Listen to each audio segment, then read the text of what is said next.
wanting to protect your child is natural. They're born into this world helpless and incapable.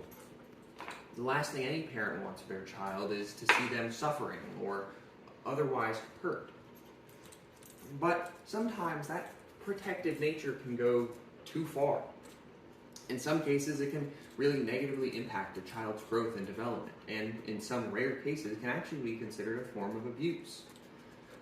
Now, overprotective is a very broad term that's thrown around a lot these days, and it may be hard to understand what quite they mean.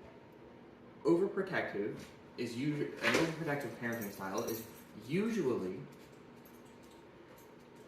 classified by an over-reliance on a punishment and reward system. Maybe you give your child a treat when they do something correctly. Sit. Or maybe you take away a toy when they're being bad. Maybe you swoop in to try and save your child from a minor trip and fall that they would have just gotten up with no problem otherwise, but because a bigger deal was made out of it, they made a bigger deal out of it. Or maybe it's just an over-fearful parenting style. Maybe they're just scared of being hurt or otherwise in danger. Maybe you project a lot of feelings of anxiety onto your child. An over-reliance on a fear and anxiety kind of parenting leads to a lot of problems for the child. They can develop anxiety problems, things where they start seeing, instead of seeing what they could be doing, they think of all the things that could be happening to them. And an over-reliance on a treat and punishment system can actually negatively impact children. Tracy Troutner at Michigan State University, who is a early childhood educator there and has been for the past 4 years, says that kids who experience an over-reliance on a treat and punishment reward system are often develop into adults who are materialistic and manipulative. Simply put, if there isn't a materialistic reason to abide by some kind of law or unspoken social rule, they often won't abide by it because they have no motivation to do that. Now, while you may be thinking that all you want for your child is for them to be safe, you want them to be accomplished and things like that, and there's nothing wrong with that, but when you swoop in too much for a child, maybe you see them trip and fall and you make a big deal out of it, maybe when you really come in and save them on their homework or they're really struggling, things like that, and you never give them the opportunity to prove themselves, can lead to a lot of problems. Swooping into a child who's barely hurt and trying to make them feel better about something they weren't really that affected about in the first place can lead to a lot of fear issues. They're scared of falling like that again because while maybe it didn't hurt them that much, you saw how much it scared you, so they try to avoid situations like that. Maybe they saw, and in those kinds of things where they're doing homework and they're under pressure, it can and you come in and save them, it really negatively impacts their ability to think under pressure and their problem-solving skills, because any time that they were challenged, you came in and came and saved them.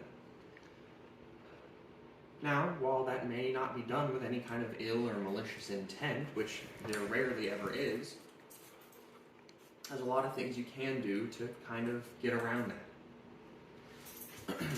Talk with other parents that may have a more relaxed style of parenting from your perception. See what they do differently with their child. See how they react to situations. See how they punish their child. That sort of thing. Talk it out. See what other parents are doing so that maybe you can learn something from them. And in forms of expectations, try not to set them too high. Talk to teachers or daycare workers, things like that. See how other children are behaving so that you can uphold reasonable expectations for your child to meet. And more importantly, don't use fear as a kind of motivator to do things.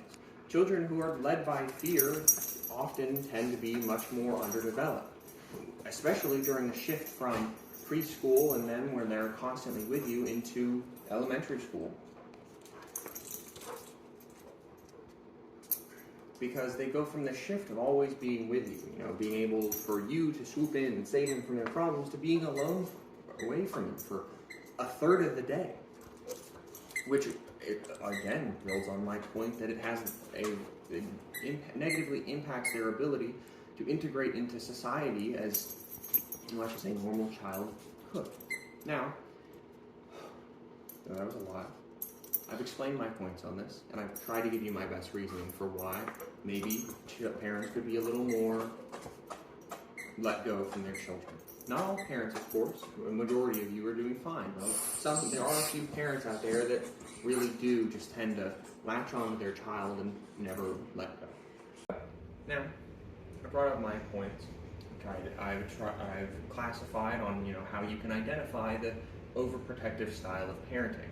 I've told you on the negative side effects it may have on children, and I've tried to address some counterpoints that may have been brought up. And so a lot of parents just want the best for their children, and while an honorable thing is not always the best thing for your child.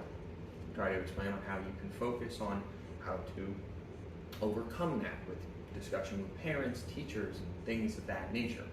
I, more personally, have experienced an overprotective childhood. I was abused as a child, and that led into the overprotective childhood, which honestly was a horrible shock. I went from being sheltered and held in this tiny little home away from a lot of people and bad information to put out there in the real world all by myself, and it was a hard thing to acclimate to.